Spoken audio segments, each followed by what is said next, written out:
BNP আর জামাত আবার এক হওয়ার ঘোষণা দিল। ডাক্তার শফিকুর বলেন 12ই ফেব্রুয়ারির নির্বাচনে তারা তারেক রহমানের সাথে একসাথেই মাঠে থাকবেন।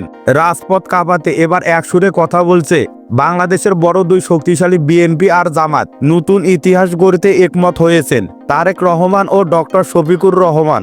দুই রাজনৈতিক দলের এই বিশাল ঐক্য এখন সারা দেশের মানুষের মুখে মুখে আলোচনার প্রধান বিষয়। সম্প্রতি জামায়াতের আমির ডক্টর শফিকুর রহমান বিএনপির ভারপ্রাপ্ত চেয়ারম্যান তারেক রহমানের সঙ্গে এক বিশেষ সাক্ষাৎকারে মিলিত হন। কার্যালয়ে পৌঁছে তিনি প্রথমেই মরহুমা বেগম খালেদা জিয়ার স্মৃতির প্রতি গভীর শ্রদ্ধা জানান এবং শোক বইয়ে স্বাক্ষর করেন।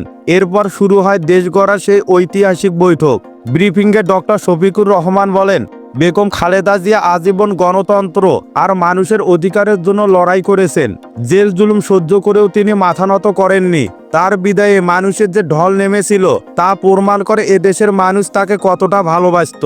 জামাতের আমির আরও বলেন, তারেক রহমান ও বিএনপির নেতাকর্মীরা যেভাবে এই দুঃসময়ে লড়াই করছেন তা সত্যি প্রশংসার দাবিদার। সবচেয়ে বড় খবর হলো আগামী 12ই ফেব্রুয়ারি জাতীয় নির্বাচন এবং একই দিনে গণভোট হওয়ার কথা রয়েছে। এই নির্বাচন যাতে সুন্দর ও শান্তিপূর্ণ এবং সবার কাছে গ্রহণযোগ্য হয় সেই লক্ষ্যে বিএনপি এবং জামাত একসঙ্গে কাজ করার অঙ্গীকার করেছে। ডক্টর শফিকুর রহমান স্পষ্ট জানিয়েছেন, দেশের স্বার্থে তারা আগেও এক ছিল, আগামীতেও ইনশাল্লাহ এক হয়ে রাজপথে থাকবে। বৈঠকে সিদ্ধান্ত হয়েছে নির্বাচনের পরেই এবং সরকার গঠনের আগেই এই দুই দল আবার এক টেবিলে বসবে। দেশের স্থিতিশীলতা ফেরাতে এবং সুন্দর একটি পরিবেশ উপহার দিতে তারা আগামী 5 বছরের জন্য দীর্ঘমেয়াদী পরিকল্পনা নিয়ে আলাপ করেছেন। ডক্টর শফিকুর রহমানের সঙ্গে এই প্রতিনিধি দলে জামায়াতের শীর্ষ নেতারা ছিলেন এবং বিএনপির পক্ষে মির্জা ফখরুল ইসলাম আলমগীর ও সালাউদ্দিন আহমেদ উপস্থিত ছিলেন।